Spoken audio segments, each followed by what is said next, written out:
Müasir fəlsəfənin əsas problemi nədir? Mənalar çoxalıb, yoxsa mənalar itib? Fəlsəfə sübut edir ki, 2 vur 2 bərabərdir 1. Yaxud bərabərdir 6. Baxır, kimin hansı həqiqət yolunda olduğudur. Aşağıda olan özünü yuxarıda hiss eləməyə çalışır. Bax, onda pozulur qayda qanun. Mən əslində fəlsəfiyə eşqlə gəlmişəm. Mən Nəsimini sevib gəlmişəm, mən Yunusu sevib gəlmişəm. Sənin uzaqdan uzaq bildiyin sənə yaxından da yaxın imiş.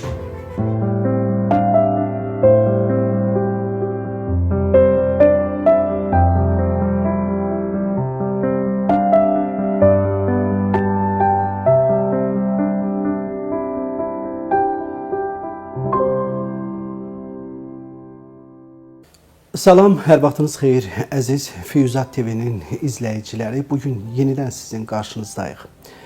Əziz tamaşaçılarımız, insan yaranandan həmişə məna axtarışında olub. Hər şeydə məna axtarıb adamlar. Mənanı tapanda seviniblər, amma tapmayanda məyus olublar və həyat bu iki dilemma arasında həmişə axıb gedibdir. Bugün mötəbər bir qonağımız var. Azərbaycan Milli Elmlər Akademiyasının müxbir üzvü Professor Könül Bünyadzadə ilə birlikdə biz həyatın mənasına incə toxunuşlar eləyəcəyik. Nə qədər uğurlu alınacaq, inşallah sizin rəylərinizi gözləyəcəyik. Bu barədə bizə yazmağı unutmayın. Könül xanım, xoş gördük sizi. Xoş gördük. Əhvalınız nətərdir? Şükür olsun. Köklənib söhbətimizə əhvalım. Könül xanım, mən sualıma birinci belə başlamaq istəyirəm ki, ümumiyyətlə müasir fəlsəfənin əsas problemi nədir? Bax, indi mənadan danışdıq, söhbətə bundan giriş verdik. Mənalar çoxalıb, yoxsa mənalar itib? Qısa desək, mənasızlıqlar arasında əsl məna itib. Qısa desək budur. Məsələ burasındadır ki, hal-hazırda hər sahə özünün fəlsəfəsini axtarır, hər zaman belə olub. Hər zaman gəlirdi, bunların hər biri fəlsəfədə düyünlənirdi. Öz zirvəsinə fəlsəfədə çatırdı. Bir yazıcı o bədii təfəkkürünün fəlsəfə zirvəsinə çatanda artıq o yazıcı yox, bir filosof kimi tanınırdı. Bir riyaziyyatçı öz elmində daha da irəli gedib, o yüksəyə qalxıb, onun fəlsəfəsini dərk eləmək istəyəndə artıq həm də filosof olurdu. Yalnız riyaziyyatçı, fizik yox, həm də filosof olurdu. Eləcə də bir siyasətçi, eləcə də bir hər hansı bir sahənin bir adamı, rəssam. Amma hal-hazırda o fəlsəfi zirvəyə çatmaq istəyən çox azalıb. Amma öz sahəsinin də elə fəlsəfənin zirvəsi bu olduğunu iddia eləyənlər də çox olub ki, elə nə varsa elə bax, mən həmin zirvədəyəm. Yəni bu ziddiyyətlər elə əbədi qalıb yerində. Elə əbədi qalıb yerində. Çünki o heç kəs inandırmaq olmur ki, hərə öz həqiqət bildiyi yolla gedir. Və bunun hansı həqiqətdir, bunun mübahisəsi hər zaman gedib, yeni də gedir. Bəs elm necə? Bu siz çox maraqlı bir məqama toxundunuz və deyirsiniz ki, hərənin öz həqiqəti var. Bəs elm bunu necə müəyyən edir? Elm bu incə məqamı tapmaqda çətinliklə üzləşir, yoxsa bu elmin əlində elə su içmək kimi bir şeydir? Əvvəla hər kəsin öz həqiqəti var sözü mənim yox, bu putalameyindir. O deyib. İkincisi, məhz elm nə deyir? Elm öz həqiqətini necə tapır? Məsələ burasındadır ki, elm daha çox obyektiv həqiqət üzərində qurulur. Belə desək, elm sübut eləyir ki, 2 vur 2 bərabərdir 4. Fəlsəfə sübut eləyir ki, 2 vur 2 bərabərdir 1. Yaxud bərabərdir 6. Baxır, kimin hansı həqiqət yolunda olduğudur. Elm bu baxımdan hansısa bir ortaq məxrəcə gələ bilir. Elmin dili məhz o obyektiv həqiqətin dilidir. Bir Azərbaycan riyaziyyatçısıyla bir Amerika riyaziyyatçısı ortaq dildə danışa bilir. Çünki obyektiv həqiqətdən danışırlar. Bir fizik eyni həqiqətdən, kvant fiziki Azərbaycanda da həmin problemlə məşğuldur.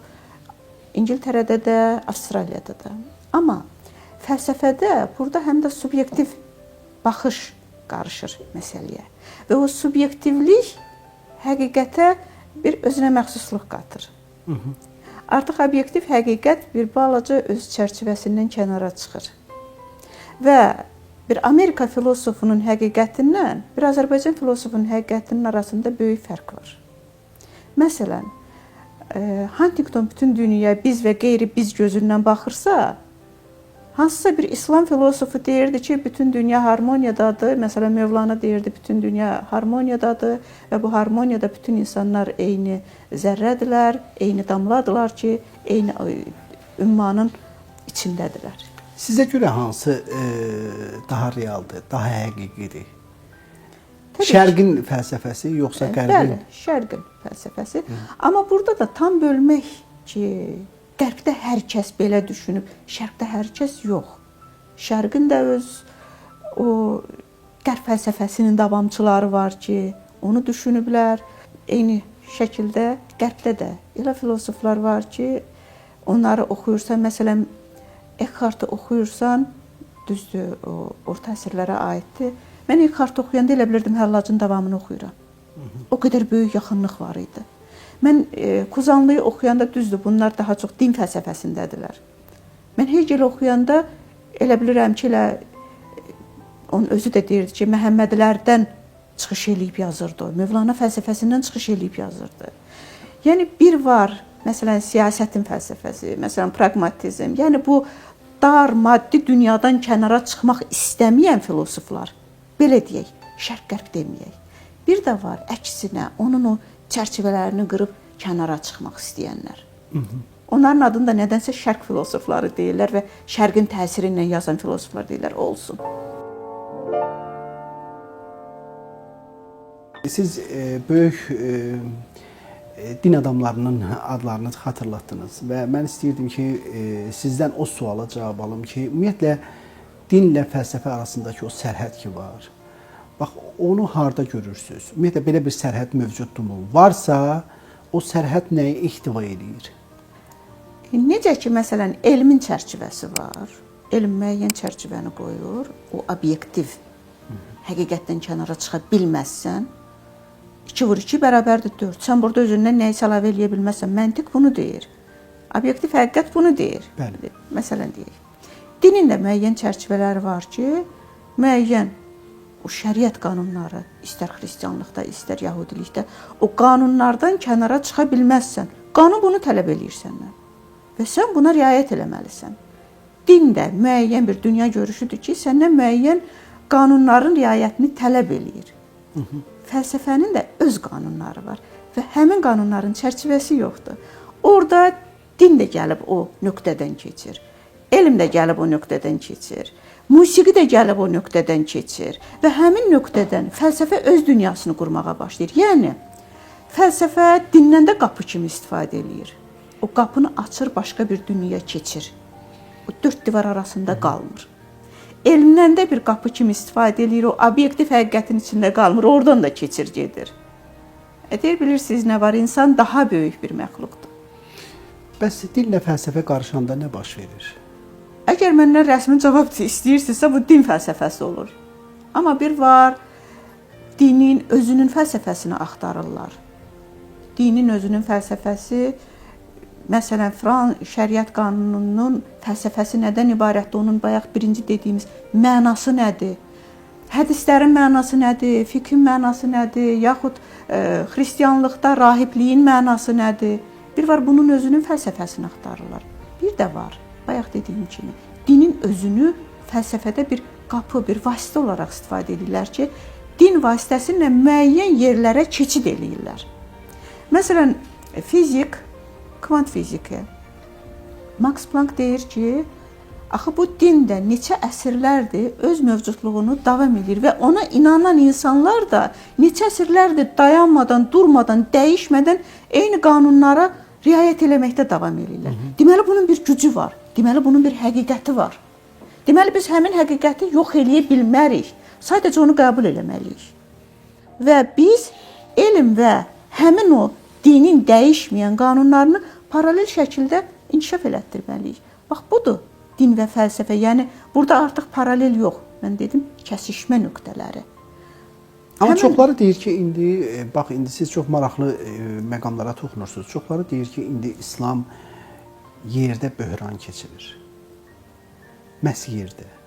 Bax, bu fikir sizcə bir elm adamı kimi sizin düşüncənizdə hansı mənanı tapır?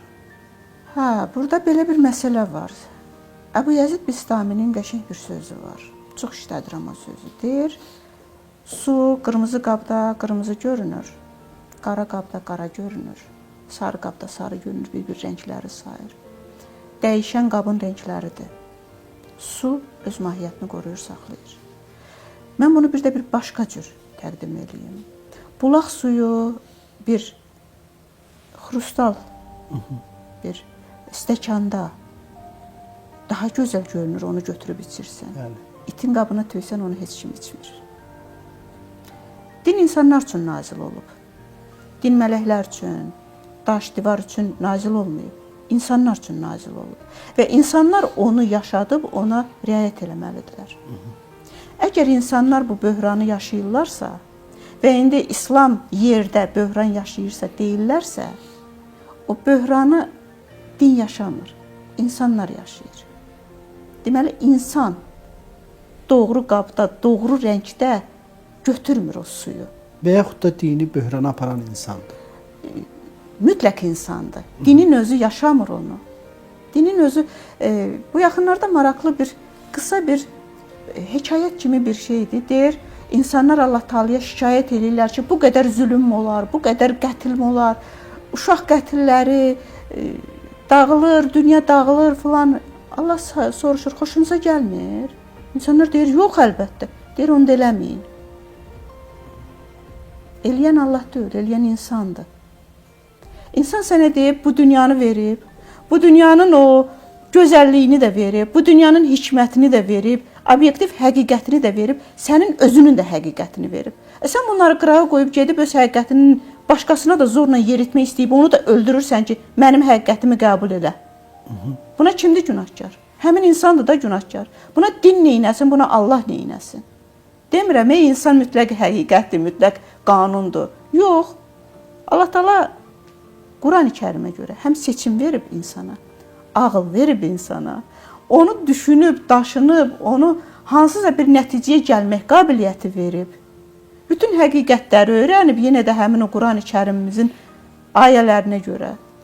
Və deyir, get, seçimini elə, yolunu seç, get. Gönül xanım, bəlkə bu böhranın səbəblərindən biri də budur ki, insan o dini elm kimi yox, xurafat kimi yaşamaq istəyir. Bu da maraqlı sualdır. Belə bir məsələ var.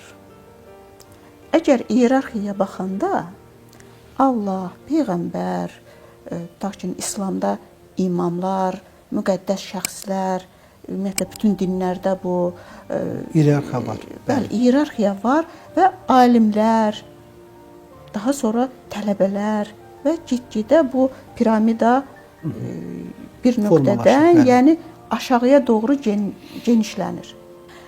Nə vaxt ki, bu iyerarxiyada, bu aşağıda olan özünü yuxarıda hiss eləməyə çalışır.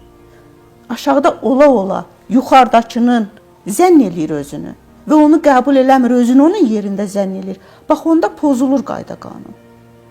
Əgər Peyğəmbəri Allah kimi qəbul eləyirik, alimi Peyğəmbər kimi qəbul eləyirik, imamı Peyğəmbər kimi qəbul eləyirik, iyerarxiya pozulur, insan başlayır Allahı müdafiə eləməyə. Allahın insanın müdafiəsinə ehtiyacı mı var? Mən öz Allahımı qoruyuram deyib, gedib qarşıdakını öldürürəm, xaç yürüşləri olsun, işi də olsun, bunların hamısı nədir? Öz Allahını qoruyur. Yəni, Allah bu qədərmi zəifdir, bu qədərmi məzlumdur ki, sən Allahını qoruyursan? Hansısa biraz belə psixoloji problemi olan biri qoyur Quranı qabağına yandırır. Bütün İslam dünyası çalxalanır. O hardasa öz dalanında yandırıb o Quran-ı Kərimi. Bunu hamı başlayır tirajlamağa. Və hər kəs bilir ki, Quran-ı Kərimi yandırdılar. Bu öz dalanında yandırmışdı. Heç kim onu görməmişdi. Və sən başlayırsan bütün İslam dünyasında bunu yayıb, reklam eləyib ki, filan kəs bunu yandırdı. Bu nədir? Onun dərmanına su tökürsən də. Sən də Quranın daha gözəl tərəflərini göstər. Öz həqiqətini qarşıdakına zorla, məcburən qəbul elətdirməkdir bu. Və bayaq dediyim ki, o iyerarxiyada öz yerini bilməməkdir. Bu gün elmdən xəbəri olmayan alim adına iddia eləyir. Görürsüz necə insana belə bir o həqiqi alimlərə pis təsir göstərir ki, sən nə vaxtın alim oldun ki, gəlib onun diplom iddiasına düşürsən. Həmin hiyerarxiyadır. Peyğəmbər Allah deyil. İmam peyğəmbər deyil. Alim peyğəmbər deyil. Hansısa bir mömin bir şəxs imam deyil. Hərənin öz yeri var da. Hərənin öz yeri var. Öz yerini biləndə, hər şey öz yerində olanda gözəldir. Mən istəyirdim bir elə bu söhbətin davamı olaraq həm də bir varlıq məsələsinə sizin münasibətinizi öyrənim.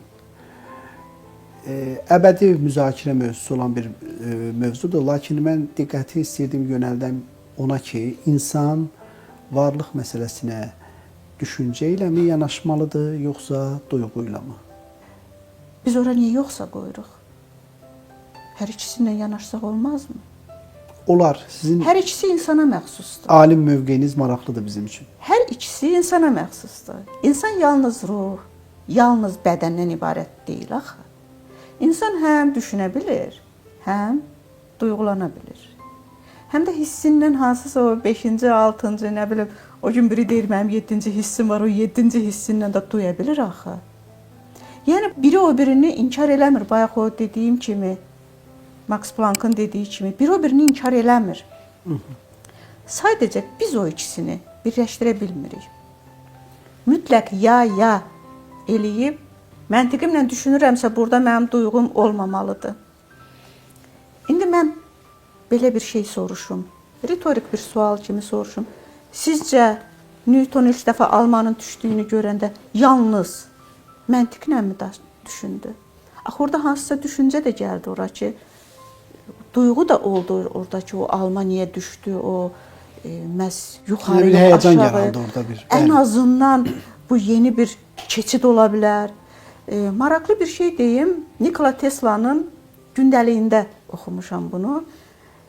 Mən deyir bir dəfə səhər tezdən yuxudan oyandım və birdən-birə başa düşdüm ki, həmişə axtardığım sualın cavabını bilirəm. Mən həmişə düşünürdüm, görəsən mən bu kəşfləri, bu birdən-birə beynimdə doğulan, işıq kimi parlayan bu teoremlər, bu düşüncələr, ideyalar hardandır?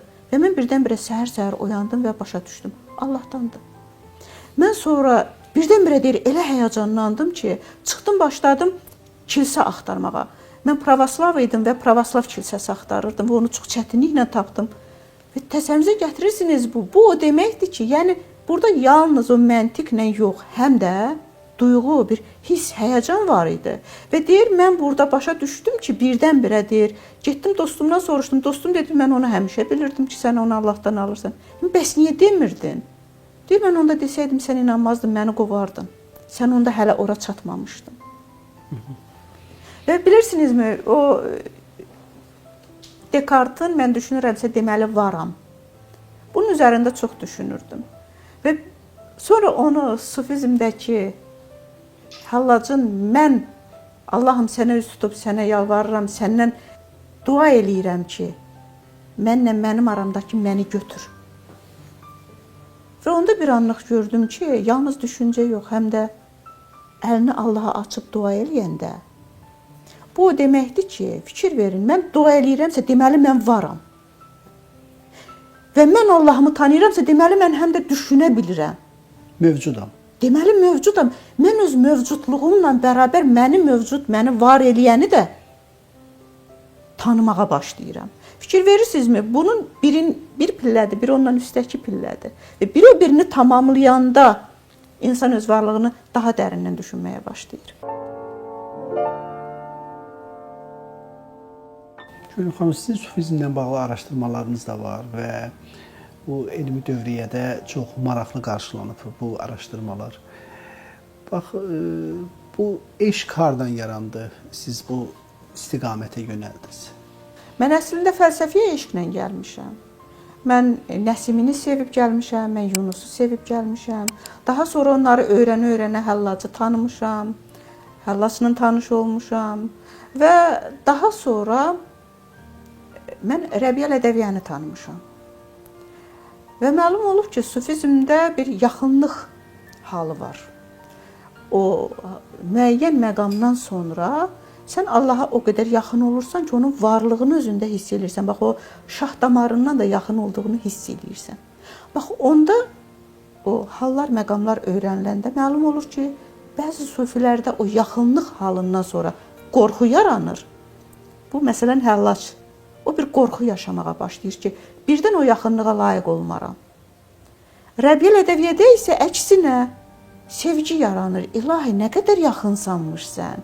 Sən mənim bildiyimdən daha yaxın, daha mənim, belə deyək, qanımda, canımda sanmış, mənim varlığımda sanmış bir yaradan olaraq. Yəni, bu iki hiss yarandı. Və o iki hissi öyrənməyə çalışdım ki, bu hardan gəldi, hara getdi. Və məlum oldu ki, o hərrənib, fırlanıb, nə qədər uzaq getsən də yenə özünə gəlirsən. Yenə də Həllacın sözüdür, deyir, sənin uzaqdan uzaq bildiyin sənə yaxından da yaxın imiş. Sənin yaxından yaxın bildiyin nə qədər uzaq imiş. Siz qorxdunuz yoxsa sevdiniz? Mən sevdim. Mən sevdim. Bax, bu prosesin içində özün olmaq nə qədər çətin idi? Özünü tapmaq, özün olmaq. Bax, bu məqamlar sizdə nə cür baş verdi? Əslində, bilirsinizmi, ilk baxışdan bəlkə də çətin görünür ki, ay, özünü tapmaq, özün olmaq nə qədər çətindir bu mühitdə, bu dünyada, bu qaranlıq dünyada. Bəli, çətindir, amma bilsəz digər tərəfdən necə rahatdır özünü görmək, özünə kənardan baxmaq, hər addımının hara apardığını, hardan gəldiyini bilmək. O, bəzi araşdırmaçılar işini rahat tutur və haralardansa köçürdür, bir iş çıxardır ortalığa. Bəzən ellərinə, bəzən yox, yəni tanış olduğum şəxslərə deyirəm ki, doğrudanmı sən istəmirsən ki, sən özünü görəsən? Filan kəs dedi, 5 mən kəs dedi, o dedi, bu dedi, və mən nə dedim? Axı sən özünü görəcəksən. O məqamda sən özünü görəcəksən. Və bilsən nə qədər xoşbəxt olacaqsan. Məsələn, Cüneyd Bağdadi dedi, Həllac dedi, Bistami dedi, Rəbiyyəl Ədəviyyə dedi və birdən-birə könül də dedi. Bilirsiniz nə qədər xoşdur bu? Düzdür, onların fonunda könül çox kiçikdir, qum dənəciyindən də kiçikdir. Amma Pascal'ın bir sözü var, deyir, bu sonsuz dünyaya baxıram və özümü kiçik bir qamış kimi görürəm. Amma görürəm ki, özümü kiçik qamış da olsa görürəm ki, və buradan da həmin qamışdan keçirəm Mövlananın qamışına ki, həmin qamış da istənilən bir qamış da öz vətəninə qayıtmaq istəyir axı və onun ah-naləsini eləyir axı.